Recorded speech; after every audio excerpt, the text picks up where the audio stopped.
السلام علیکم۔ امید ہے کہ آپ سب خیریت سے ہوں گے۔ دوستو، حال ہی میں سیالکوٹ میں پیش آنے والا سانحہ بہت ہی پریشان کن ہے۔ یہ سیالکوٹ کا ایسا دوسرا واقعہ ہے جس میں ایک ہجوم کسی کو سرعام چوک میں وحشیانہ طور پر قتل کر دے۔ ایسا ہی ایک واقعہ تقریباً آج سے 8 سے 10 سال پہلے سیالکوٹ ہی میں پیش آ چکا ہے، جس میں 2 بھائیوں پہ الزام لگتا ہے کہ وہ ڈاکو ہیں، اور ایک ہجوم اسی طرح انہیں چوک میں سرعام پتھر اور لاٹھیاں مار مار کر قتل کر دیتا ہے۔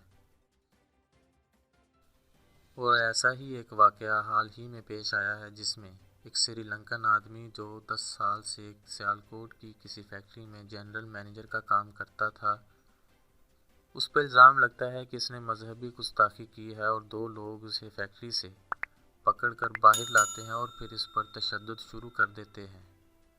پھر ہجوم اکٹھا ہو جاتا ہے اور اس کو مار مار کر مار دیتے ہیں، اور ساتھ ساتھ اس واقعے کی ویڈیوز بھی بناتے ہیں، اور مارنے کے بعد اس کی لاش کو چوک میں لٹکا کر جلا دیتے ہیں۔